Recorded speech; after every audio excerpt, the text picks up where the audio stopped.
पारदर्शक कारभारातून आलेगाव विकासाच्या वाटेवर घौडदौड करते।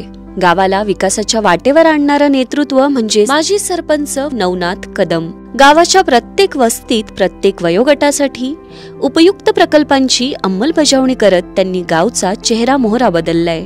ग्राम विकासाचं आदर्श उदाहरण निर्माण करणारे सरपंच नवनाथ कदम यांचा प्रभात आदर्श सरपंच पुरस्काराने सन्मान। नमस्कार, मी नवनाथ जुंबर कदम, आलेगाव सरपंच, तालुका दौंड, जिल्हा पुणे। मी 26/9/2023 सरपंच म्हणून पदावरती गेलो आणि 21/5/2025 सरपंच म्हणून राजीनामा दिला। एकंदरीत मला 20 महिने कार्यकाळ मिळाला। स्मशानभूमी एकदम मंदिराच्या लगत होती, त्याच्यासमोर अंगणवाडी होती, शाळा, त्याच्यामुळं सर्वसामान्य लोकांना आणि शाळेला त्रास होत होता। या गोष्टीचा विचार करून आपण स्मशानभूमी गावाच्या बाजूला घेतली। पूर्ण कंपाऊंड स्मशानभूमीला RCCमध्ये कंपाऊंड केलं। स्मशानभूमी आतमध्ये घेतली, त्याला पुरुषांना बसायसाठी वेगळं शेड केलं, महिलांना बसायसाठी वेगळं शेड केलं। आतमध्ये अंतर्गत रस्ते आहेत, गार्डन, एकदम सुशोभीकरण चांगल्या पद्धतीने स्मशानभूमी आपली तालुक्यात 1 नंबरची स्मशानभूमी आलेगावची राहील। पूर्वी गटर लाईन असे समोरच सोडलेले होते, घरासमोरच असं आजूबाजूला, त्याच्यामुळं घाणपाणी वगैरे एकाच ठिकाणी साचत होतं। ते घाणपाणी साचल्यामुळं रोगराईचं प्रमाण जास्तीत जास्त वाढलं होतं। ते दूर करण्यासाठी मी सरपंच झाल्यानंतर तात्काळ आमदारांना भेटलो।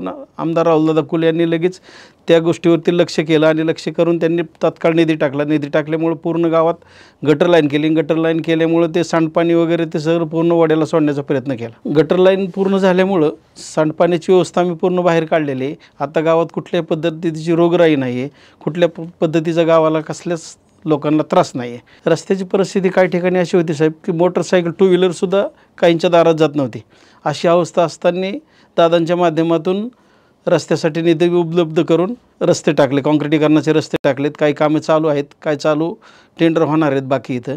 अशा पद्धतीने रस्ते जवळजवळ पूर्ण 4-3 वार्डातले रस्ते चांगल्या पद्धतीने झालेले आहेत। पूर्वी जलजीवनचा विषय असा होता की पूर्वीच्या सरपंचांनी विहिरीसाठी अशा ठिकाणी विहीर घेतली होती की ज्या ठिकाणी कसल्याही प्रकारचा पाण्याचा सोर्स नाही आहे, कॅनल नाही आहे, बंधारा नाही आहे, कुठल्या प्रकारचा नदीचा उपसा नाही किंवा ओढा नाही, एकदम उंचच्या ठिकाणी अशी विहीर त्यांनी घेतल्यामुळे त्या विहिरीला पाणी नव्हतं। आणि मी सरपंच झाल्यावर तर सर्व गावकऱ्यांची अशी मागणी होती की ही विहिरीचं काम तुम्ही चांगल्या ठिकाणी घ्या।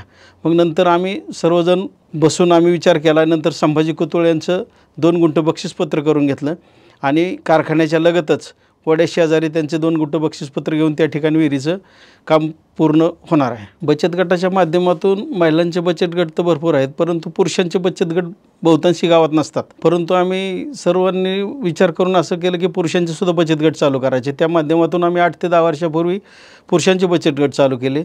एक 20 जणांचा पहिला गट चालू केला। त्या 20 जणांच्या गटातून 8 वर्षाच्या उत्पन्नातून आम्ही बारामती शेटफळ या ठिकाणी 20 गुंठ जागा घेतलेली आहे बचत गटाने। चांगल्या पद्धतीने बचत गट चाललेला आहे।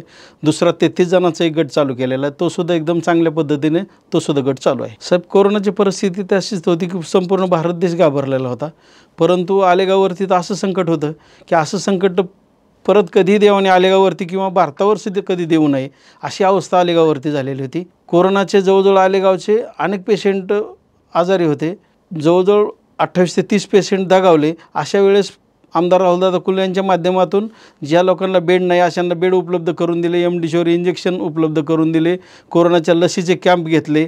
मैतीला वगैरे कोणीच नसायचं त्यावेळेस आम्ही एक 4-5 जणांनी विचार करून प्रत्येकाच्या मैती करण्याचा प्रयत्न केला। म्हणजे पूर्ण आधार देण्याचं काम सरपंच नसताना सुद्धा त्यावेळेस पूर्ण गावात केलं।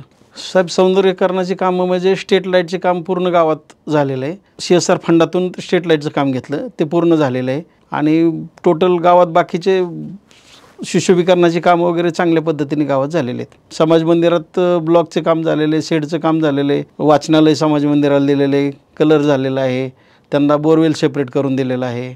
व्यायामशाळेचं ओपन जिम आहे, नवीन व्यायामशाळेचं काम चालू आहे। RO फिल्टरचंसुद्धा चांगल्या पद्धतीने काम, ते सुद्धा कारखान्याच्या माध्यमातून RO फिल्टरचंसुद्धा काम आपण CSR फंडातून कारखान्याकडून घेतलेलं आणि ती चांगलं स्वच्छ पाणी देण्याचा गावाला प्रयत्न केलेला आहे। पुढील गावाने जर संधी दिली तर महत्त्वाचं काम म्हणजे शाळेचं काम राहिलेलं आहे साहेब। आलेश्वर माध्यमिक विद्यालय आलेगावमध्ये 25 वर्ष झालं कार्यरत आहे, परंतु त्यात शाळेला इमारत नाही आहे। तर ती शाळा पूर्ण झेडपीच्या शाळेमध्ये भरलं जातं. तर ते महत्त्वाचं म्हणजे इमारतीचं काम राहिलेलं आहे. आदरणीय गोपीचंद कदम साहेब व दिलीपराव कदम यांच्या माध्यमातून आपण फॅट कंपनी करून रांजणगाव या ठिकाणून CSR फंडाची मागणी केलेली आहे. जवळजवळ ते सुद्धा थोड्याच दिवसात ते पूर्ण होईल आणि शाळेचं काम चांगल्या पद्धतीने होईल. यानंतरही मी गावाच्या सेवेसाठी पूर्णपणे कायमस्वरूपी तत्पर राहील. गावाच्या सेवेसाठी रात्रंदिवस झटण्याची माझी पूर्ण तयारी आहे. धन्यवाद.